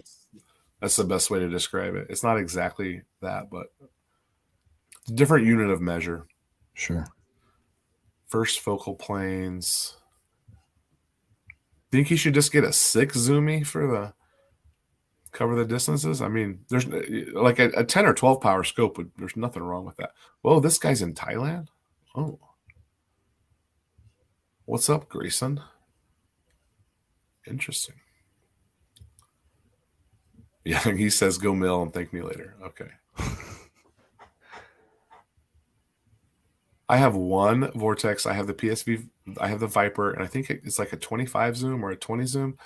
I really like it. It's not as clear as my Tract, and the way that you interact with the scope, it's not as satisfying as the Tract. My Viper's a little hard when you turn the zoom. Scope and power range. PSD. Okay, so there's some the older models that you can get for a little bit cheaper, says Nicholas. Oh yeah, I like that 400. Because they did discontinue some models, I believe, last summer. Okay. They came out with some new ones. But Athlon is a good budget option, and Riton is how you say that, Riton that he posted earlier. Riton. Low end magnification in 1 to 3 is better than 5 to 7 for a scope. You don't have to. He's always telling me, he always says I use too much Zoom. That's what Bending says. Because I believe I have up to a 30 on one and I have a 25 on the other. And he's always like, you don't need more than 18. You don't need more than 16. Now he's saying you don't need more than 12. Yeah, he's taking it even lower. But he's correct. Like, right, sure. You don't need it. You want it. Right. What do you say? You only use air gun scopes on this rifle. We got Ron Wayne and Clint Eastwood on the same comment here. That's awesome. There you go. Ron Wayne. You probably dry fire with the BCG in, though, I think, right? 12 power at a mile. I'm going to want more zoom if I'm shooting that far. 12 power at a mile. That's exactly what he meant. Okay. He was talking about that dry fire stuff. What time is it where you are, Vanessa Kitty? I feel like she's like on the East Coast. I don't know where she is. I think she said she's in Alaska. Oh, in Alaska. Yeah. Why was I thinking she was in Maine or something? She was talking about the license to carry. And she said something about, I think she said something about being in Alaska. And I think it's like, time to, in Alaska, like 8-hour difference. Forward. It's like, yikes. Isn't right now the time of day where like the sun doesn't set in Alaska? I think that's right now. Yeah, during the wintertime. Yeah. Or it's like, or is it only daylight for? It's one or the other. I have no idea. We need to ask her. Help us out, Vanessa. We're pondering about you, and you're right here. Just tell us what's up. we're like telling her how she's living her life in Alaska, and she could just tell us what's going on there and what time it is. We're like making suggestions of what it is, and she could literally tell us. Here she's asking Bending what kind of scope should she save for. I'm only recommending Tracked Optics right now, and they have paid me nothing. I paid full price. Well, I got a small discount, but I paid for my scope that they sent me. But I really like it. And my second choice is a Leupold Mark 6. That is my second choice. I have a couple Leupolds. I like those. They are inches, millimeters. Yeah. They are more like $2,000, $2,500. If you're dry firing without an upper, you won't hurt your firing pin. Correct, because it would not be on the gun. So Nikon is interesting because, gosh, maybe you guys can help me out. But like 12, 15 years ago, Nikon was making really great scopes. In fact, I have a Nikon Pro Staff on a bolt gun that I never shoot. Someday it'll be a reloading series. We're going to try to make a round that gun will shoot well, because I haven't really got it to group very well. But I have a Nikon Pro Staff on there. It's like a 12 or a 14 or a 16 zoom. It's a mid-range power scope, and it is crystal clear, and I absolutely love that scope. I've thought about taking it off and putting on something that I would use because I like that scope so much, but you don't see Nikons anymore. I don't even know if they make them. I don't know. I haven't seen Nikons in the gun stores. Yeah, you used to. I mean, you see them in the optics, right? They still make lenses and they still make lenses camera stuff, like that, right? And I still think they make binoculars too. Oh yeah. I don't think. Yeah, I haven't seen a scope. She used to live in Fort Worth, but we don't know where she lives now. Yes, Steven, we're actually on Twitter, Eagle Run 23, and Eagle Reloads. Steven, we are on 3 forums. So that's probably why you're not seeing all the same comments. Someone asked that earlier. Less is more. And I actually don't know how many people are watching us, because the number that it says up here in the corner it's not an aggregate of them all. I don't know where they get that number from. But I've been watching. I started at first. This is only the third or fourth time I've done this on 3, and I was watching on 1, and I immediately get off, and I'm like, I wonder how many were watching over on the other channel. And there was more people on that channel than there was on just the one that it was showing me. So, oh, really? Less is more in long range. I want to zoom all the way in though, Bending Ballistics. I want to get all the way in. God, diagnosis. She still hasn't told us where she lives. It's fantastic. She just keeps bringing all these stuff up. It's awesome. Hello, Vanessa. Hello. Is that a Texas mile? Yeah. It's a liter. 1 liter is equal to a mile. It's the difference between imperial and metric. Oh, here she is. Oh, we were a couple decades off when she was in. Oh, whoops. Adam Baum is over in Atlanta. Thanks for joining us, Adam Baum. That's awesome. The country mile. Oh, maybe I just need to go down the comments further. Yeah, the solstice was the 21st. Yes. I'm gonna tell you guys something about the solstice that nobody here knows. At least I don't think any of my personal friends other than Evan here is on the stream, but I know Evan doesn't know this. I'm a big fan of what they call astroarchaeology. Are you familiar with what that is? No. Okay, so it's the marking of things on Earth that correlate to things in the sky. So, for example, like the pyramids line up at a certain spot and they point in a certain direction, or there's different landmarks that are designed that if you set foot here on the solstice, then you can see the northern star, stuff like that.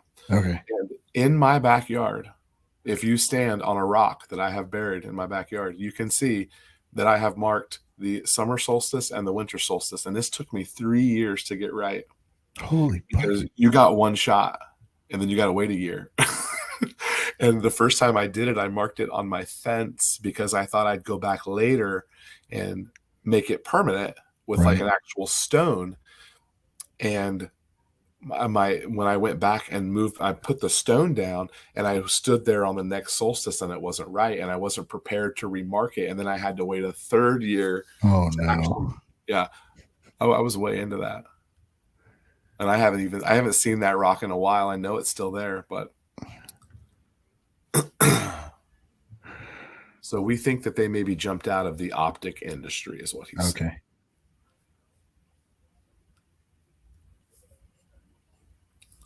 Astroarchaeology. Swamp Fox. So MC just got himself a Rumble. I think it must have been here recently because I've seen him commenting on my Rumble. I think he's like only the 3rd person ever to comment on my Rumble.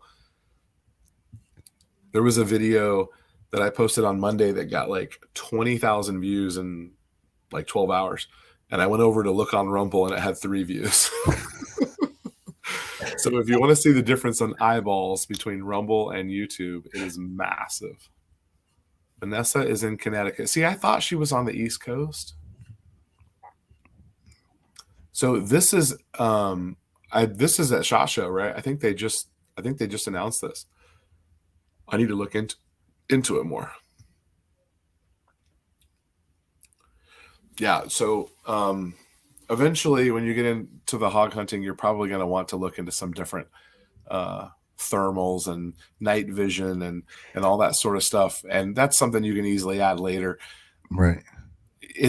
They make an $800 one on Amazon. Yeah. And you'll find every time I'm at the range, I see somebody like, oh, I just got this, I'm gonna go hog hunting, and they sit there and waste ammo and get frustrated and they won't zero. You've got to it's like you've got to spend, there's like a $2,500 barrier. You got to spend $2,500 or your night vision thermal scopes are no good. So I was talking to one of my friends, and he is a ex Marine, military police, and he said, "Don't go night vision if you're going to do anything. Go thermal." Go thermal, yeah. Yeah. He said, don't waste the money on the night vision because it just is not going to perform like you want it to perform. They're pricey. Yeah. So he said, just go the thermal, go the thermal, and it will just be a better experience for you. So look at what MC did here. Look at you, MC. He's into it.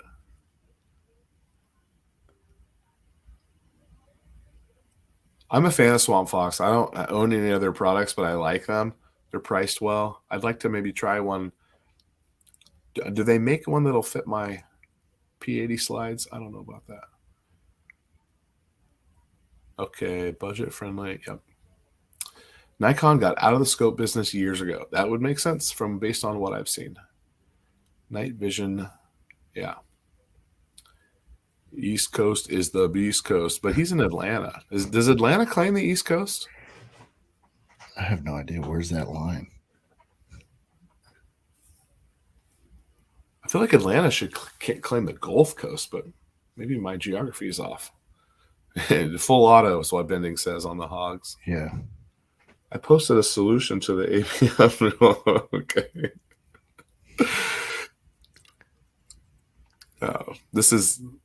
I have like 600 comments that I need to reply to because of these videos have just went bonkers the last couple days. Okay, so where did that go? MC, is it similar to the one that I made where people thought I was being serious, but I made fun of the fact that if you put like a pointed end on this, like a triangle on the end of it, that I don't have one. I don't know where it is. I must have thrown it away. I spent all that time making it, and I think I threw it away. That you could potentially get away from the surface area rule. And then I realized that the buffer tube alone is greater than the surface area. I'm not talking about pistol braces anymore. Never mind. I'm over it.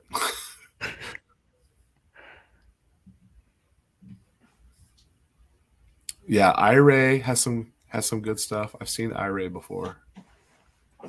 ATL is Eastern, so it claims Southside.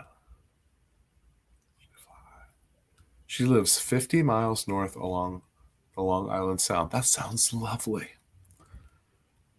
Sounds like it would be cold there. Is it cold there? Yeah, it sounds like it would be freezing there. And here's the thing. I'm from Arizona.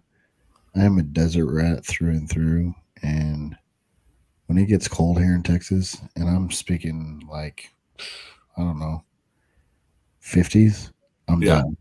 I'm done. Agree. I can't handle it. I don't like 40s is no go for me. I just don't have clothing for that weather. That's the problem with Texans, right? Is we just don't have clothing. It's hunting clothes. You either pull out the hunting gear, yeah, or you wear two hoodies. Like or you wear one that zips and one that doesn't, and you have yourself some 40-degree weather clothing. I was down these. Okay, you could just attach a laser to the back of your brace. Word.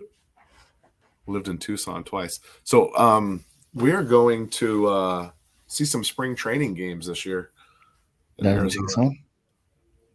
Phoenix. Okay. Yeah. Yeah. I went years ago with a buddy, but now that little boy's into baseball a little bit more, we're gonna cruise down there here in a couple of weeks and try to see some games. I think the whole family's gonna go. Should be a good time. That will be a good time. Yeah. Okay, so optics, we're not really gonna put a pin in optics right now. We'll have to see what we're into when we get there. Get the gun built first. We got to build a gun first, and then I may have something that you can try as well. Okay. See what you think. Yeah. So I have a trip coming up in September, late September. So that would be maybe a good opportunity just to try something, and then go from there. Start building it out. Hey, this is what I really want to do. This is the barrel I really want to go with. So you're saying try to be done with a gun by September, or what are you saying? I'm saying you said you had something to try out, so I could try. Okay. In September, and then start building everything out from there. Yeah, that'd be great. Whose money are we spending? We're spending Half Shop's money. Order some custom leatherworks from him so we can get going sooner on his. Yeah, we can get you some hats rolling. Some Texans wear flip-flops. I do not wear flip-flops. That's very true. And he says the desert is cold in some places. It is cold in some places. You'll need I'll need some long sleeves when I go see spring training games in March or whatever. It will be it'll be chilly of an evening. All right. Well, I think I already put that one on there. Whose money are we spending? I'm throwing in a trigger, Bending Ballistics. You want to throw in one of your old Vortex? We'll take it. That's right. Wear Chacos until the snow gets too deep. There you go. I don't think he probably wears flip-flops. I think he's joking. He seems like he would wear boots. Yeah, I feel like Bending Ballistics literally wears boots all the time. He's got a really cool, he has a gun room with like the wall that has guns hanging on it and stuff. Yeah. And I'm so jealous. Like, I don't, like the other day, like I have a 10-year-old daughter, and the other day I said, hey, when you go away to college, I'm turning your room into a gun room. And she was like, don't you dare. Like, you're going to be out of here in like 8 years. Yeah, and I'm turning your room into a gun room. That's right. Because I can't, I need more space. I have to immediately get another gun cabinet that I can at least like lightly lock up some things. Sure. I need to immediately do that because we are bulging at the seams. Like, there's like 2 or 3 pistols here on my workbench that like really don't have a home. So I just keep them taken apart. Like, I just stack the slides up over here. Sure. So they're not in a position that they could do any harm to anyone, and they're not ones that are like a part of my home defense system. You know, they're just like range toys. But like, I can't even lock them up anywhere right now. I need to immediately expand my locking system. So, man, I feel like I'm losing my voice right here. Holy cow. So, all right. Well, I guess we're coming up on 2 hours, so I'll let you go. We've had a good conversation. I think that the way to go about whenever someone asks you, hey, what kind of gun should I get? Like, that's such a fun question to answer because you get to ponder with someone. So I've enjoyed going through that. I was so excited that morning whenever you told me that. I was just like, man, because I know I have a literal list right here of what's next, you know? Right. But to think outside of and help someone else's problem, it was just really exciting to be able to go through that. So I'm going to send you a list of components. We'll text and talk and see if we can start getting something going somewhere. I think everyone agrees that you're going to be happy with a 308. Yeah, I think so too. Agree. I wish I had one for you to shoot so you could test one. You can shoot my 6.5 Creedmoor if you wish. It kicks less than a 308, but not much, just barely less. Okay. That'd be awesome. What's he talking about? Are you pondering what I'm pondering? Nicholas Preston has had some great comments tonight, and I don't think he's been on a live stream before. He's been firing them out tonight. It's been awesome. Yeah. See, look, Dale's saying what I'm saying. Yep. Yeah. 308 is a master caliber. I mean, someone said the other day, 308 is dead. Like, no, 308 is not dead. 308 is as viable of an option today as it's ever been. I personally, with the 8.6 Blackout, I probably won't ever get a 308 because I have a Creedmoor and an 8.6 Blackout, and they are going to do the same jobs. Right. I kind of want one, but I don't know. I really love the 8.6, the Supersonic 8.6. That's going to do for me. It would be redundant for me to get one. So he's put the research in. All right. I'm welcome, brother. I'm glad you're here. Yeah. I hope you hang out. I wonder, maybe he could be one of the ones who joined us in the last. I mean, we added like 10% to our, probably more like 15% Wow, to our that's awesome. little subscriber base in the last few days. So, well, that's already started to happen. The more and more she likes to shoot. I'm not saying no whenever she says she wants a pink AR. Guess what? Daddy bought a pink lower receiver the other day. You ain't got to ask me twice. I wish my wife would shoot. She would be, I'd be like, oh, you want a purple one? Okay, I'll make you. Oh, you want a purple one? You want a nice turquoise one? I'll get you one. Yeah. So I think his daughter shot competitively. I don't know that she currently does, but I think she used to. So does he still shoot competitively? He does. He took a little bit of time off, but the PRS season is over, and I think it's starting back up again. So I'm sure he'll be coming back over. Oh, Dale's in Oklahoma. You're not far from me, Dale. Let's he comments on a lot of stuff. I've been talking to him for a good time. I'll come up to Oklahoma. What are we going to shoot, Dale? Shoot some watermelons? Yeah. All right. Well, let everyone know once again where to find you. You can check us out on TikTok at Half Shop on TikTok. You can check us out on Instagram at Half Shop Store on Instagram. And you can check us out on Facebook at Half Shop Store. So check us out there. We'd love to see you guys. Thank you guys for just giving me all this info. It's just been a great time. So thank you guys for that. And thank you, Eagle Run, for the opportunity to come on your live stream when I know nothing about guns or ballistics and stuff like that. So this has really been fun and really been eye-opening. It's kind of fun to step off into another world for a little while. And I love that, like, there's someone who knows so much about everything. And that's what the internet does. Like, we were looking at someone said that they got a slinky. Like, I think like one of the kids won a slinky, and it was a branded slinky. And they won it somewhere, and they brought it home. We were all four of us were in the living room playing with the slinky. And I'm like, I wonder if there's any slinky videos on YouTube. And so while we're all sitting there, I bring up YouTube, and there is freaking slinky content on YouTube. And there is a guy who's called like Slinky Man or something, and he like sells his own. Well, guess what? We freaking bought a Slinky Man slinky, off this YouTube, and it's like this perfect one that you can do the slinky tricks with. Yeah.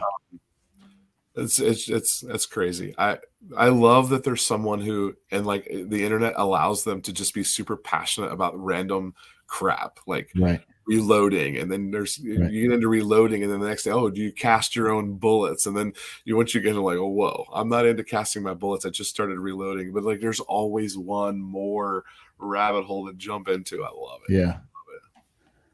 Her 50-year-old slinky. Oh, man. All right. Okay. Well, thank you guys for watching. Check me out on Twitter and Instagram. And I feel a strike is coming very soon on my channel. Anytime it starts to grow, YouTube comes in with the hammer, and I feel the strike is coming. So make sure you're following on Eagle Reloads as well. I guess that's a backup channel for now. I don't know. I'm not trying to get banned. I'm not like being inflammatory on purpose, but they just don't like what I want to say about stuff. So I don't know what I'm going to do about that. But anyway, all right. Well, we'll sign off here. Let me end the broadcast. I'm sorry. I said just keep making more accounts. Yeah, which one? Eagle Reloads 24, Eagle Reloads 25. Yeah, exactly. All right, hang out here, and I'll end the broadcast. Thanks, guys. We'll see you next time.